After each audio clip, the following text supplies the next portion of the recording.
Yo, welcome to the Bartender. My name is Danson and I'm chilling inside the bar, and this is Baobab, South Sudanese #1 chilling spot for you, and it is a good space where you can come here, do whatever you want to do on your computers, do your work, and yes, it is an art center as well for the youth, and it is a beautiful space. In the bar today, chilling with me is a young entrepreneur, a CEO for the Nile Boda. His name is Mayang Tut. I always pronounce it wrong, Mayang. Yes, Mayang is with me in at the bar today. My brother, welcome. Thank you, man. Yeah, welcome to the bar. This is how we do here. All right. Because you ride a border, I'll give you cold water. Okay. And yes, who is Mayang? Well, my name is Mayang Tut, Yes. the director of Nile Boda. I have my bachelor degree in human resource management Okay. in Addis Ababa, Ethiopia. Okay.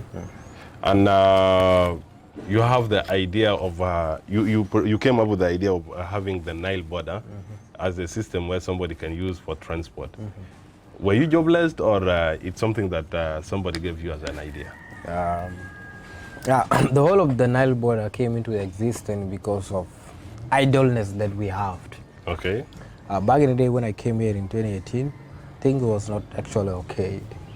Okay, because my intention of coming to Juba was to find a job. Because you're a degree holder? Yeah. Okay, that's what I was seriously looking for. Yes. I tried a lot to get into the job system, Yes. but how I can secure myself a very good job, and it doesn't work out. Yeah. So if that thing is not working out, what can I do? I look into many different other opportunities, and Nile Board happened to be one of those opportunities. Yes. Yes, that get for me a job right now. Yeah. And how did you have come up with the idea? Like, is it something that you saw somewhere and then you have to copy it, or is it something that came as an idea from you? Well, Nile Board started. There was a time that I was going to check someone on hospitals. Okay. And I was not having enough fare. Okay. I was having a colleague that have a bike, whole Sankey. Okay. Okay. So I asked him for the bike, that if I can use it for 1 hour, Yeah. then I'll come and make sure that I paid you back. Yeah. Okay. So I was just only using it for my own personal use. Yeah. Then from there, Self-service. I check on what I'm checking, Yeah. and then by the time I was coming back, there's a customer who picked me on the street. They say border. I was like, okay, because I don't have enough money to go and pay this guy. I had to stop. So you have to get this money. So then from there, I picked the guy. I picked the lady, and I drove her to Jebel. Then by the time I was coming back, because I was staying in Mangaten, there's another person who picked me from there, and they want to go to Mangaten, and it's the same area. The same area you're going to. So who is me to say no? So I didn't say anything. I just picked both of them, and then I take them. Yeah. Drop them to Mangaten. Yeah. Then from there I was having like I think it's close to maybe 2,500 or maybe 2,000. And then I like, paid the Honor 1,000. And you're like, this is business. Yeah, the dude was like happy, and they were like, okay. Then he has 2 bikes. Yeah. Then from there, 3 days after that, Yeah. then I asked him, Yes. if you can be able to give me your bike, so that every week I will be paying you. Now you want to work at the border? Yeah. So what do you think? He said it's okay. He just give me all his time and condition, because if you lost the bike, you're the one who is responsible, and you're also responsible for maintenance the bikes and changing the engine stuff and all of these things. Yeah. So I took that reason. I work for the guy. Yeah. So I work for the guy. Then every week, Yeah. I used to make sure that I paid him the exact amount that I needed. Okay, if the bike get lost or anything, it is my responsibility. Okay, so I did that. Every week I used to pay him. Yeah. And How much were you paying him per week? I'm paying him like 1,500 a day. Okay, 1,500 a day, and he wait for 1 week so that he collect his own. Oh, okay. Okay. Time is 7. Yeah. No, time is 5. Oh, okay. You don't work on Saturdays and Yes, Sunday? yes. Okay. So that is it. And then the issues came up that I happen to have a lot of customers. How do I have a lot of customers? I'm not simply just working as a random border guy. What were you doing? I was having a different customer service. Okay, number one thing is that whenever I carried you, I thank you for using me. Okay. Yeah. Second to that, I make sure that I branded the bike, so it has this umbrella that can protect you from the suns and the rain. And the rain. Okay. And then the other thing is that whenever I pick a customer, Yes. I make sure that I give them my card. I make sure that I have cards. I give them my card and they call me. I tell them to call me You have a anytime. business card as a boda. Yes. because I cannot just be waiting and tell them, you give me your phone so I put my number. Yeah. So it's going to be very difficult for them. Okay. Okay. So whenever I have a customer, I did it like that. And Yeah. then I'll tell them to call me whenever they need my service, whether they have money or not. Yeah. So I'll make sure that I ride on everything. So by the end of the month, they paid me. Okay. Yeah. So that is what I was actually doing. We do a lot of deliveries. We work with restaurants, and then we work with banks. Actually, right now, our finance manager, Nile Boda, is one of my customers who used to work in Iboni Bank. He's a guy that I used to pick up every day. And Now you are his boss. And then he quit. He quit the bank and he decided to come and work with us. Wow. So that is it. That's how Nile Boda started. Then we happen to have a lot of customers, people calling us every day because we understand that the customer safety is the most important you are thing. still having the other guy's border. Nope. I don't have his border. No, I mean like by that time people were calling you. You are still using his bike. I was still using his bike. I was still paying him. Okay. I was still paying him, and there is a time that he even wanted the bike. I have to I tell him that I'll pay you 2,000 a day. Say that you don't take the bike. So it's you don't take the bike. And then I happened to meet one of my co-founders called Simon Chow. Simon Chow. Yeah. Okay. Which is the operation manager right now for the Nile Border. So I met him. Simon Chow is also border guy. I met him in Sherkat. He was a border as Yeah. well. How I met him is that I knocked him down accidentally. Okay. Bro. So this is how this thing happened. So in every evening I make sure that I walk in Sherkat because Sherkat, there's bad road there and there's a lot of people from there. And I have also a customer that I used to deliver bread from here to Sherkat. You leave Mangaten to go and operate in Shirkat. Yeah. So that is it. Then I was coming back in the evening. Yeah. There was jams and everything. Then I knocked him down accidentally. He was also working using another person's Your current partner. He was using another person's bikes also. For the fear of losing the bike from the owner, Yeah. then we want to fight. He want to, we almost quarreled a little bit. Then until I tell him, man, we have to just solve this. We took him to the hospitals and he got some medical things. He's checked out and then he went on with the treatment. So I took his number to be just checking on him because I'm the one who is responsible for the cost and all this. Yeah. And I have to go and repair the bike because there's damage in the bike. Yeah. Because if the owner find out there's damage in the bike, the problems are going to be too much. Yeah, sure. So I used to check on him every day. Every evening I used to go and check on him until we became good friends. So he told me that he have his bachelor degree also in petroleum engineering. He graduated 2017 and he cannot also find a job. And he has a very good background in IT. Okay. So that is it. That is how we start to work together. I tell them right now, if for us to continue like this, working for other people, it's not really going to make a lot of sense. We are working for lots of people bikes. Yeah. And then at the end of the time, working as a border riders is something that that is good, but we should not continue like that. We should think of many different things. So that is when we always come and sit, write down our plan, what do we need to do, and all of these things until we reach into the agreement that right now every day a person should be paying 10,000 a day. You and him now? Yeah. Okay. Where are you getting that money?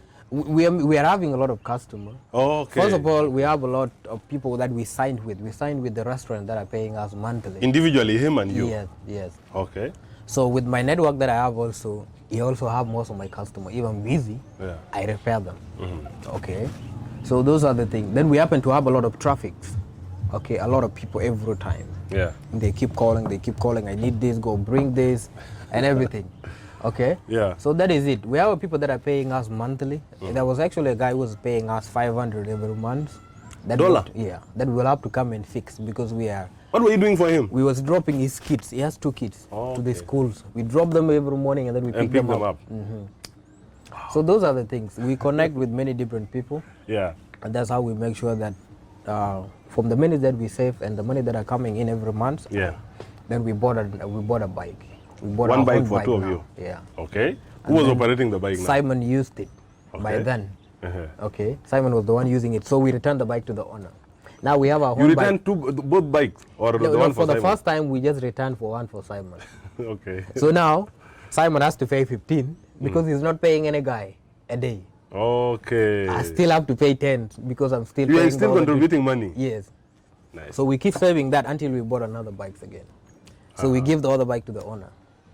Done. So we happen to have our own 2 bike and we're not paying anyone, and we are the ones responsible for all of Now, it. when you're having your bike, were you still contributing money? So by the time we had our own 2 bike, we increased the money that we are putting in down every month, every week. So until we happen to have another 2 bikes again that we bought. And then until our bikes reach 5, and then we reach 10. And then from there, by the time we reach 10, the management has become a little bit complicated. You have 10 bikes, you are only 2. Yes. It's become hard to manage. Because there's other people are riding those 10. Bro, you have 10 bikes and you are still a boda. So this is it. Our condition and everything that we put in together are not making, are not really working out for those guys. Until I tell Simon that we should look for people who are supposed to be riding these 2 bikes, and then we just manage the other 2 bikes. So we rent a very small space. That is our boardroom now, if you know Nile Border office. Yeah. The first office is the boardroom now. I mean, the first office that we rented. Yeah. Yes, it's what we turn into the boardroom because we have taken the whole plot. I know your office. How did you have the how do you have the audacity to go and rent a place up in the building is first floor, and you are only boda guys? No, the problem, I mean, the issues just came in that we had, when we had a plan for Nile Border, we make sure that the app for Nile Border is functioning. Yes, okay? now we make sure that we have the Nile Border app. We have a company that we contracted in India, so they are working on the Nile Border app. First, I don't want you to lose me. Yeah. How did you get to have the app now? After having the 10 bike, you ran a space.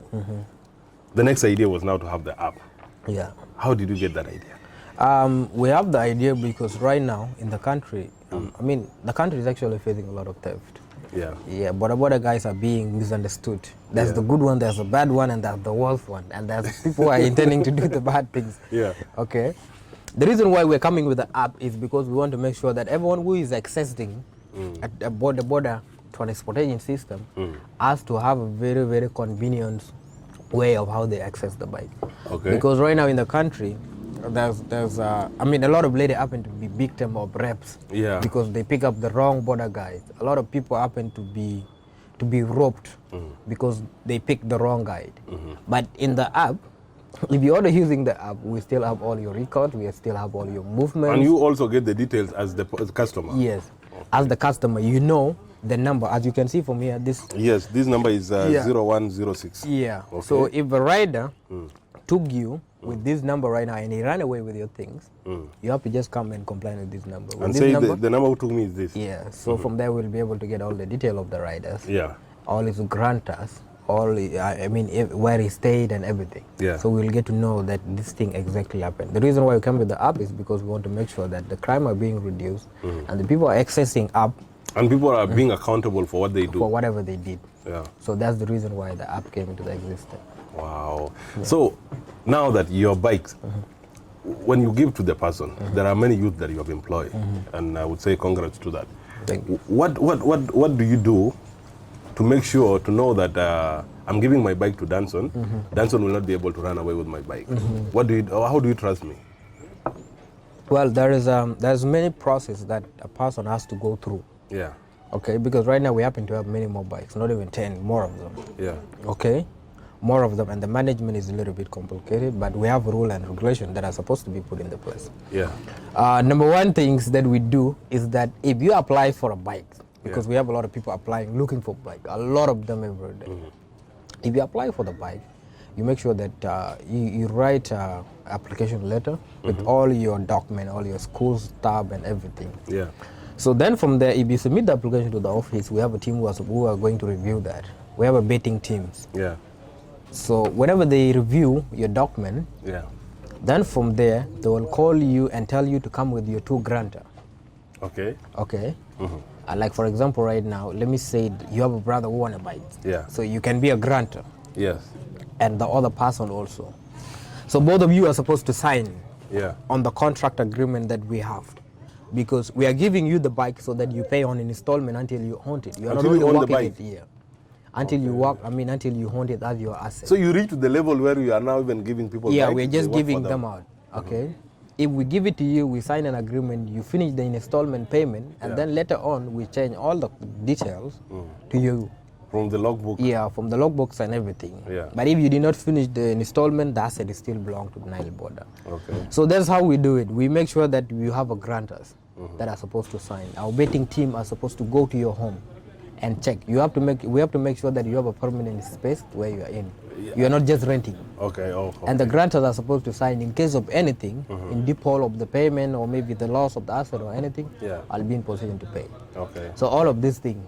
Then if you are done with all of this thing and we are sure that the grantors are going to be reliable in case of anything that happen, Yeah.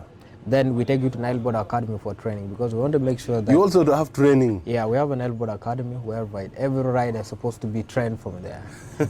So we make sure that we're sending the right riders on the street that are supposed to just be doing the riding. Yeah.